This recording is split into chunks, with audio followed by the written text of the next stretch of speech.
So, Mr. Shazad, if you were to actually explain the tobacco situation in Pakistan, how bad is it? It is really very bad. I will just cite one example. We are losing almost 164,000 people a year, which means around 450 people are dying of tobacco-related diseases every day in Pakistan. Why is it still so easy to buy a pack of cigarette around the country? And in many parts of the country, it's easier to buy a pack of cigarette than it is to buy a clean bottle of water. Touching upon the same, because a lot of the times people say that when we're, imposing a higher tax on cigarettes, they obviously become more expensive, and when something becomes more expensive and it's also addictive, people find ways to kind of like get it.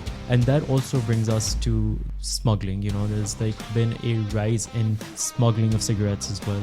Do you think the two go hand in hand, so higher taxes, higher smuggling, or is there not a correlation there? So, Mr. Shazad, you have throughout this podcast sort of emphasized that tobacco really harms our health. I agree that it does. But what is that harm? What harm does tobacco cause to my health? That half of the smokers or tobacco users die. Out of two, one will die. अस्सलाम वालेकुम and welcome to Pakistan Observer podcast. मेरा नाम अब्दुल्ला मलिक है और मेरे साथ आज मौजूद हैं Mr. Shazad Khan. Mr. Shazad is an expert on tobacco from the World Health Organization, and he's joining us for this very special episode for the World No Tobacco Day. Thank you, Mr. Shazad, for being here. You're most welcome. Thank you very much for inviting.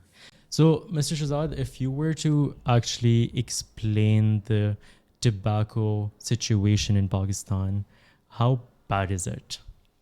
It is really very bad. I will just cite one example. We are losing almost 164,000 people a year, which means around 450 people are dying of tobacco-related diseases every day in Pakistan. Situation is really alarming, and it is on the rise. It's on the rise. And as you're saying that it's 164,000 people, that would roughly mean, according to my research, that it's one people every 5 minutes, right? Why is it still so easy to buy a pack of cigarette around the country? And in many parts of the country, it's easier to buy a pack of cigarette than it is to buy a clean bottle of water. Why do you think that's the case in our country? There are 2-3 reasons. And one is the cigarettes are the cheapest in Pakistan. They're very cheap. If you see the rates of cigarette packs in other countries, I will cite example of UK or US or even Sri Lanka, our neighboring country. The cigarette prices in Pakistan are very cheap. These are very affordable. And we see tobacco industry making all out efforts. They are putting a lot of money in promoting their products. So that is the main reason. So, Mr. Shazad, you've spoken about the tobacco industry. That's the elephant in the room. Can you explain to me what the tobacco industry looks like? Is it like a bunch of companies that have gotten together and are just rolling out cigarettes? Or is it a much bigger setup than that? I think it is a much bigger setup. And they are a bunch of companies as well, because they watch and safeguard each other's interests also. When they are united against the people of Pakistan or people everywhere, because they are to actually sell poison to them. Okay, so Mr. Shazad, I also want to understand, is it just like the tobacco industries, is it just cigarettes that they're selling, or do we look at multiple different products? Yeah, actually, when they saw that there's a lot of pressure from the European markets and American markets, where the use of cigarette is actually coming down, decreased. So they actually turned their guns towards the worlds like us, third world countries. They started promoting their products here. Apart from cigarettes, they are also now selling their products under the name of harm reduction sort of products, like nicotine pouches, like electronic cigarettes. All these things are coming because they say that you use this, it will be actually doing away from the cigarettes, which is not the case. We believe that if you tend to market these things and tend to use this, because they're selling it in different flavors, around 16,000 flavors are there, in the market for vapes and for other electronic cigarettes. So they are actually capturing the audience, and the youth is their prime target, and the women in all the countries, including Pakistan. So not only they are selling cigarettes, they are also promoting these dangerous products, which WHO call as, like, take the example of heated tobacco. Yeah. Heated tobacco is dubbed as a cigarette for us. And we actually demand from the government to take all the measures which they have taken against cigarettes, like the pictorial warning, like the smoke-free policies, blah, blah. These things are there. Right. Are there any policies currently regarding these sort of vapes and electronic cigarettes, or not really? Not really, because for heated tobacco, they have issued one SRO, try to regulate that, but not really the policy in place we see as we see for cigarettes. Right. Even the policy for cigarette is not implemented or compliant, but I think we need to actually give more focus to our WHO stands for nicotine pouches, for heated tobacco, for electronic cigarettes. Is the country has two options: one, to ban it altogether, they should not be promoted, and two, to regulate that. And if they are to regulate, then they will have to regulate in a way as the cigarettes are being regulated. Like we have smoke-free policies here. In the enclosed public places, there is no room for any tobacco users to go and smoke. Likewise, they should not have any place for vapes, for electronic cigarettes. Nevertheless, they are doing it.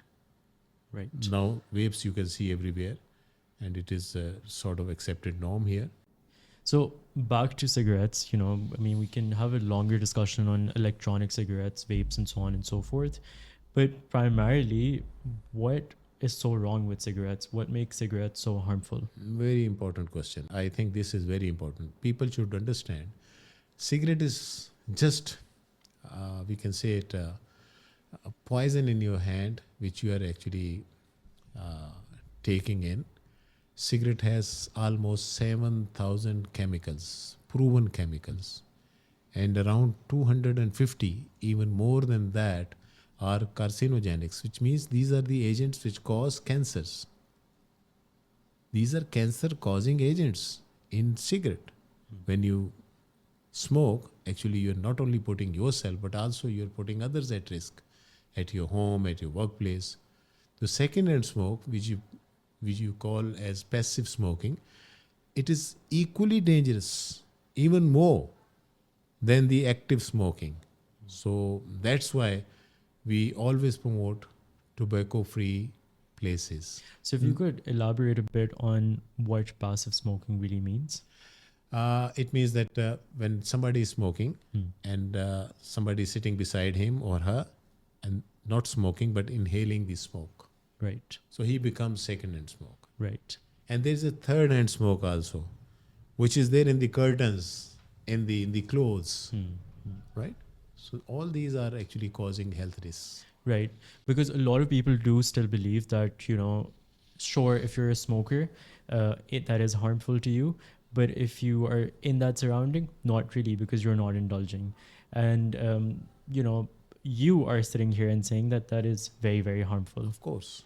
Yeah. Of course. Is there like a degree of harm? So is like, It is almost equal, even more than that. It's almost as equal as more smoke. than equal, yes. Wow. Okay, Mr. Shahzad, I almost called you Dr. Shahzad, Mr. Shahzad, but you're giving really good advice as well, so I could have called you Dr. Shahzad. Right. I mean, Mr. Shahzad, touching upon the same, because a lot of the times people say that when you're, imposing a higher tax on cigarettes, they obviously become more expensive, and when something becomes more expensive and it's also addictive, people find ways to kind of like get it. And that also brings us to smuggling. There's like been a rise in smuggling of cigarettes as well. Do you think the two go hand in hand, so higher taxes, higher smuggling, or is there not a correlation there? No correlation. No correlation at all whatsoever is being heard by the tobacco industry. They are making towering claims about illicit sector because of the raised in the FED. No, it is not. We have seen and we have conducted a study also, WHO conducted a study in ICT, in the rural areas and also in the urban areas. And we saw there was altogether all segments of illicit sector, I think it was 23.1% the illicit sector in Pakistan. It includes smuggling, counterfeit, and cigarettes without having the tax bands or the tax stamps. Right. So it never happens. And I will tell you one more thing. This is the claim of the industry. But on the other hand, the industry itself is enhancing the prices of their cigarettes unilaterally. Without government taking any action, they have not raised the prices since February 2023. But just see the market. They have increased the prices of their brands almost 10 rupees per year. So if they were fearing about the enhanced prices will actually lead to smuggling or illicit trade of tobacco, why they are increasing the prices of their cigarette themselves? Why should they be doing this? They're just befooling the people. It is not the reality. Right. So if I was a smoker, is there a way for me to check that whether my box of cigarettes is legal, or is it a smuggled box, or is it a part of the illicit sort of trade? Very important question. I think when you have now government actually introduced track and trace in Pakistan, and under track and trace, they put the tobacco stamp, tax stamp Okay. around sort of band roll, but a tax stamp is there. Okay. And you can easily distinguish between the counterfeit and the real stamp with putting a UV light on that, and you will see that Okay. it is original. It's something that It looks has like the features like you have features on notes, currency notes. Yeah. So it is not easy actually. Kind of looks like a QR code, I think. Yeah, of course. Yeah. Of course, Yeah. it is there. And then you, is it like a scannable thing? Like you can check. Yes, it can be scanned. You have a mobile app also. Yeah. You can scan that, and even if you are not getting it from mobile, you can get it through the UV light. You can easily distinguish. So cigarette is cigarette, whether it is legal or illegal. Whatever form it has, it is dangerous. It is killing. Whether you get a smuggled cigarette or you get a real company cigarette, it is killing. So cigarette is killing. Tobacco is killing. No debate of legal or illegal. Right. Please. Got it. Right. Mr. Shahzad, I also want to understand what the government is doing and can do more of. So if you could touch upon that, you've spoken about taxation, you've spoken about regulations. Is there something that they're lacking and not doing enough of, and they can do more of? I think we should praise government. They have done a lot. We have Empower package, which is the set of 6 proven strategies, and tax is one of that. The other one is smoke monitoring of tobacco industry. There's smoke-free policies, which says that all the enclosed public places are 100% smoke-free, which means there is no designated area for tobacco use, for cigarette smoking. Okay. And then tobacco cessation, offering help to quit. There should be these services. Then the warning part. You have cigarette pack and there's a warning on that. Pictorial warning. Government has done it, but now it is time to increase it. Even they should bring the plain packaging. I will cite the example of plain packaging later. This is 4th strategy. And the 5th strategy is tobacco advertising, promotion, sponsorship bans. There should be comprehensive ban. Government has put some restrictions on TAPs. We call it TAPs, tobacco advertising, promotion, sponsorship. But we are actually advocating for a complete comprehensive ban. And the 6th strategy is the raise in the tobacco taxation. So government is actually tackling all side by side, and there's still room to do more, particularly the new emerging products like the e-cigarettes, like the vapes, like the nicotine pouches. They should really focus their attention on this very aspect also. Right. And are these nicotine pouches and these electronic cigarettes, you touched upon a bit on that a little earlier, but specifically, I want to know these nicotine pouches, are they as harmful as smoking a You know, cigarette? the most addictive substance in cigarette is nicotine. And there are reports that it also cause health hazards. But apart from that, if you are nicotine users, there is likelihood that you will go back to cigarettes, right? So why should they be promoting this? Why there should not be any action on it? If that cannot be banned, at least they should be regulated.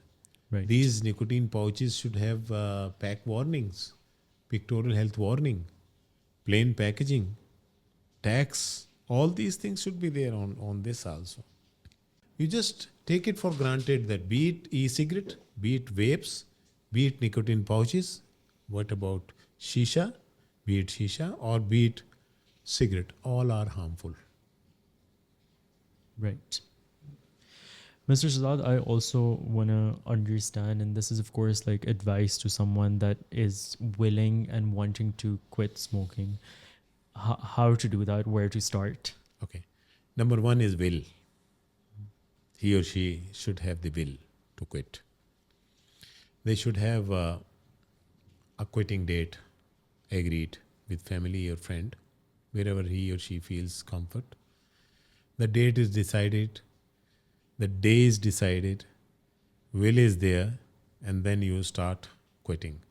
You can quit at once. So, Mr. Shazad, you have throughout this podcast sort of emphasized that tobacco really harms our health. And I agree that it does. But what is that harm? What harm does tobacco cause to my health? Yeah, actually, when I in the beginning told you that cigarette contains 7,000 chemicals and 250 or more are carcinogenics, which means they cause cancer. And we have around 20 types of cancers in Pakistan. Number of people dying of now this is the situation that more people are dying of cancers and cardiovascular diseases, which we call it non-communicable diseases, than the communicable diseases. The burden is much more higher. Almost 55% people are dying of NCDs, non-communicable diseases, and tobacco is number one risk for that. We are losing a lot of people. As I said, almost 450 people are dying every day. It's a big number. You just imagine a bus being crashed containing 50 passengers and you have headlines everywhere and we are losing 450 people and nobody is actually moving. And our scientific data, evidence-based data suggests that half of the smokers or tobacco users die. Out of two, one will die. When? Allah knows. But one is directly exposed. And this is very dangerous, very dangerous. As you will see that tobacco kills up to half of its users who don't quit. It is the time actually to quit. And so, I mean, that's a wonderful sort of statement that you've given, because that would make me think. But it would also make me think that if I were to quit tomorrow or today, what's the short-term benefit of that? What do I gain out of it in the short term and, of course, in the longer term then? After quitting, you will see your blood pressure is coming to normal. Heart rate is coming to normal. And in 12 hours, the level of carbon monoxide in the blood, that will start dropping and you will feel sort of normal. And similarly, after few weeks and few months, you will have less risk of getting cardiovascular diseases. And there will be a time when the risk of cardiovascular diseases means heart diseases and the cancers, the risk will be between smoker and non-smoker. Smoker means those who have quit, let's say in 5 years. These will be almost similar. I mean, they will have similar risks of getting cancer and cardiovascular diseases as the non-smokers. are having. But the condition is that you have quit. This is the benefit after quitting.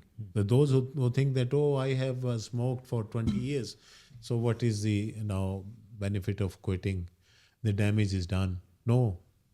Every day you will gain something in terms of good health. Right. Even your breath will be very good for your family. Right. You will, not breath that bad as the smokers do. Please. Mr. Shahzad, I also, want to know that there's also this narrative that people spin that, there should be the choice. You need to make that decision for yourself. So the availability should be there, just like there is with many other things in life, alcohol, for example, being one of them. There's the availability, and that's a choice that you make, that you drink or you don't drink. Similarly with cigarettes, it's the choice angle that is also propagated a lot. How do you see that? You are putting this question as if you are asking about the choice between disease and death, between disease and health. I take it like this. This is not a good choice. You are making choice between disease and health, between health and death. So, do you think there is any choice? I will cite one example. Another example. You just heard a news promotional video or some messages. So plane is going to Saudi Arabia for Hajj, taking pilgrims for Hajj on 50% rates or even 25% rates. The tickets prices are down, but there is a risk, 10% risk that the plane may crash. Who will go there? If you just see in a mall, electric kettle, being sold on 50% price or 10% price, and we try to buy, why you have this reduced price? He say, oh, it has 5% charge, it gives you current. Who will buy it? The tobacco, the cigarette, it has 50% risk. As I said, half of the tobacco users will die, half, if they don't quit. Yeah, that was beautiful.